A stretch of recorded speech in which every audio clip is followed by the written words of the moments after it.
नमस्कार मित्रों, संसार मानस पर आप सभी लोगों का बहुत बहुत स्वागत है। हमने श्रीमद् देवी भागवत कथासार की 2 कथाएं समाप्त कर दी हैं।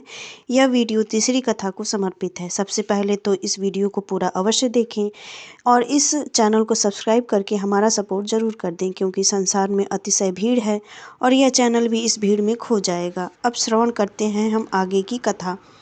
जनक जी के उपदेश से श्री सुखदेव जी की सारी शंकाएं समाप्त हो गईं। वे पिता के आश्रम तो लौट गए। फिर उन्होंने पितरों की सुंदर कन्या पावरी से विवाह करके गृहस्थ आश्रम के नियमों का पालन किया। उन्हें 4 पुत्र और 1 कन्या हुई। उनका उन्होंने विवाह आदि भी संपन्न कर दिया। तदंतर कुछ समय बाद सुखदेव जी सब कुछ त्याग कर कैलाश के सुरम्य शिखर पर चले गए और निसंग भाव से अविचल ध्यान लगाकर उन्होंने मुक्ति पद को प्राप्त कर लिया। इधर पुत्र वियोग से व्यास जी अत्यंत दुखी हो गए थे। शोक संतप्त व्यास जी को अपनी माता सत्यवती का ध्यान आया। वे अपने जन्म स्थान पर गए। वहां उन्हें मां सत्यवती का समाचार निषाद राज से मालूम हुआ। कालांतर में चित्रांगत और विचित्रवीर्य की मृत्यु के बाद कुरुवंश की बेल समाप्त होने को आ गई, तो सत्यवती ने व्यास जी का स्मरण किया और उनसे वंश रक्षा की प्रार्थना की। इस पर व्यास जी ने नियोग विधि से धृतराष्ट्र, पांडु और विदुर को उत्पन्न किया। आगे की कथा में हयग्रीवाव अवतार की कथा को हम श्रवण करेंगे। एक समय की बात है, भगवान विष्णु 10,000 वर्षों तक युद्ध करने थक गए थे, अतः वे एक शुभ स्थान पर पद्मासन लगाकर बैठ गए। उस समय उन्होंने पृथ्वी पर स्थित प्रतंत्या चढ़ाए हुए धनुष पर अपना कंठ प्रदेश सिर विहीन धड़ पड़ा है और सिर गायब है, ऐसा देखा। यह घटना देखकर देवगण स्तब्ध रह गए। वे करुणापूर्ण रुदन करने लगे। सबको किंकर्तव्य विमूढ़ देखकर ब्रह्मा जी ने सभी देवताओं से भगवती जगदम्बा की स्तुति करने को कहा। देवताओं का कष्ट देखकर और उनकी स्तुति सुनकर आद्या शक्ति भगवती जगदम्बा प्रकट हुई और देवताओं को आश्वासन देते हुए बोली। एक बार भगवान विष्णु लक्ष्मी को देखकर अकारण हंसने लगे थे। दुर्भाग्य से उस समय लक्ष्मी जी में तामसी भाव आ गया और उन्होंने यह सोचकर कि भगवान विष्णु मेरे मुख को देखकर हंस रहे हैं, शाप दे दिया कि तुम्हारा सिर कट जाएगा। इसीलिए इनका सिर कटकर लवण सागर में गिर गया है। परंतु इस घटना में भी तुम लोगों का हित ही निहित है, क्योंकि प्राचीन काल में हयग्रीव नाम के एक दैत्य ने मेरे माया बीज मंत्र का जप करते हुए घोर तपस्या की थी। उसकी तपस्या से प्रसन्न होकर मैं प्रकट हुई और उससे वरदान मांगने को कहा। इस पर उसने एक वरदान मांगा कि मेरे ही स्वरूप वाले से तुम्हारी मृत्यु हो। अतः विष्णु के धड़ में एक घोड़े का सिर काट कर लगा दो। ये ही हयग्रीव स्वरूप से उस हयग्रीव नामक दैत्य का वध करेंगे। देवी के ऐसा कहने पर, माफ़ कीजिएगा, उसने यह वरदान मांगा था कि उसके स्वरूप से ही उसकी मृत्यु हो। तो ऐसा कहने पर विश्वकर्मा ने अपनी तीक्ष्ण तलवार से एक घोड़े का सिर काटकर भगवान विष्णु के धड़ पर जोड़ दिया। इस प्रकार भगवान विष्णु का हयग्रीव अवतार हुआ और देवी की कृपा से उन्होंने हयग्रीव दैत्य का वध करके देवताओं को संकट मुक्त कर दिया। देवी की कृपा से विष्णु द्वारा जब मधुकैटभ का वध किया गया, अब उसकी कथा है। प्रलय अवस्था में जब तीनों लोग महाजल राशि में विलीन हो गए, तब देवादिदेव भगवान विष्णु शेष शैया पर सो गए। उस समय उनके कानों की मैल से मधुकैटभ नामक 2 महाबली दानव उत्पन्न हुए। विशाल समुद्र में रहते हुए वे दोनों सोचने लगे कि हम कौन हैं, हमारा जन्म क्यों हुआ, इस जल राशि का आधार क्या है। इस प्रकार जब वे सोच रहे थे, उसी समय आकाशवाणी से उन्हें वाग्बीज मंत्र ऐं सुनाई दिया।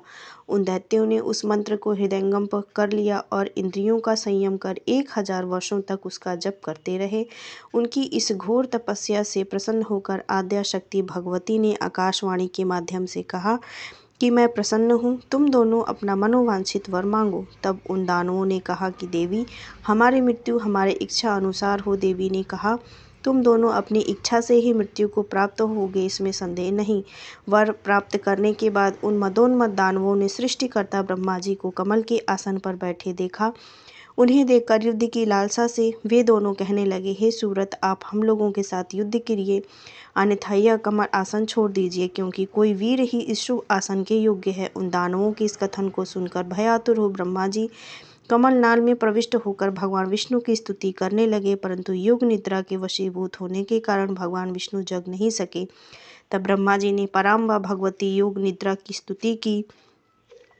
उनकी स्तुति से प्रसन्न होकर वे तामसी देवी भगवान विष्णु के शरीर से निकलकर आकाश में स्थित हो गईं और भगवान विष्णु जम्हाई लेते हुए सचेत हो गए। अपने सामने भय से कांपते ब्रह्मा जी को देखकर भगवान विष्णु ने उनसे भय का कारण पूछा तो ब्रह्मा जी ने मधुकैटभ के वृत्तांत का वर्णन किया। इस पर भगवान विष्णु ने ब्रह्मा जी को आश्वासन देते हुए दैत्यों का युद्ध के लिए ललकार दिया। भगवान विष्णु ने 5000 वर्षों तक उन दैत्यों से युद्ध किया, परंतु उनका वध न कर सके तो उन्होंने आद्या शक्ति पराम्बा भगवती का स्मरण किया, जिससे उन्हें यह ज्ञात हुआ कि पराम्बा भगवती ने इन्हें इच्छा मृत्यु का वरदान दिया है। इस पर उन्होंने देवी भुवनेश्वरी की स्तुति की और उन मदोन्मत्त दैत्यों के वध में निमित्त बनने को कहा। भगवान विष्णु की स्तुति से प्रसन्न होकर भगवती जगदम्बा ने मधुकैटभ को मोहित कर दिया। तब वे दोनों विष्णु भगवान से कहने लगे कि हे विष्णु, हम लोगों से कोई वरदान मांग लो। इस पर भगवान विष्णु ने कहा कि यदि तुम दोनों मुझ पर प्रसन्न हो तो मेरे हाथों मारे जाओ। भगवती की माया मोहित उन दोनों ने भगवान विष्णु की जंघा पर अपना सिर रख दिया और विष्णु ने सुदर्शन चक्र से उनके मस्तक काट दिए। इस प्रकार भगवती जगदम्बा की कृपा से मधु और कैटभ नामक दैत्यों का वध संपन्न हुआ। इसके अनंतर बुद्ध के जन्म की कथा और राजा सुद्युम्न की इला नामक स्त्री के रूप में परिणति, इला के बुद्ध से विवाह तथा पुरुरवार की उत्पत्ति तथा राजा पुरुरवा एवं उर्वशी की कथा का वर्णन भी प्रथम स्कंद में प्राप्त होता है। तो यह श्रीमद् देवी भागवत कथासार के प्रथम स्कंद की कुछ प्रमुख कथाएं थी, जिन्हें हम सभी लोगों को अवश्य ही श्रवण करना चाहिए। वैसे तो इस स्कंद में श्री वेद व्यास जी के जन्म की कथा भी हमें मिलती है। द्वितीय स्कंद की जब कथा प्रारंभ हो या फिर जब हम पूर्वार्ध की कथा को देखें तो उसमें आद्रिका नाम की एक अप्सरा ने अपने चंचल स्वभाव के कारण प्राणायाम करते हुए एक ब्राह्मण के ध्यान में विघ्न डाल दिया, जिससे उस क्रोधित ब्राह्मण के शाप से यमुना के जल में उसे मछली होना पड़ा। कालांतर में राजा ऊपरी चर के तेज से मछली के पेट से एक बालक मत्स्य तथा एक बालिका मत्स्यगंधा का जन्म हुआ। आगे चलकर एक घटनाक्रम में मत्स्यगंधा की किशोरावस्था प्राप्त होने पर पराशर मुनि उस पर आसक्त हो गए और उसी से व्यास मुनि का जन्म हुआ, जो पुराणों और महाभारत के रचयिता तथा वेदों का विभाग करने वाले हुए। व्यास जी भगवान विष्णु के अंशावतार थे। जन्म लेते ही वह बड़े हो गए और तपस्या करने के लिए चले गए। पराशर मुनि के वरदान से व्यास जी को जन्म देने के बाद भी मत्स्यगंधा कन्या ही बनी रही, अर्थात उनका कौमार्य भंग नहीं हुआ। वे वैसे ही कुमारी बनी रही। उनके शरीर से दिव्य सुगंध निकलती थी, इसीलिए वह मत्स्यगंधा सत्यवती के नाम से विख्यात हुई और कुरुवंशी महाराज शांतनु की दूसरी पत्नी बनी। जैसा कि बहुत सारे लोग जानते ही होंगे, माँ सत्यवती का जो शांतनु से विवाह का प्रस्ताव था वो यही था कि उनका जो पुत्र हो वही कुरुवंश की गद्दी पर बैठे। यही कारण था कि गंगा पुत्र भीष्म ने आजीवन ब्रह्मचारी रहने का प्रण ले लिया था और इसी प्रण के कारण उनका नाम भी भीष्म पड़ा। तो इसी तरह महाभारत के युद्ध की नींव भी तैयार हुई।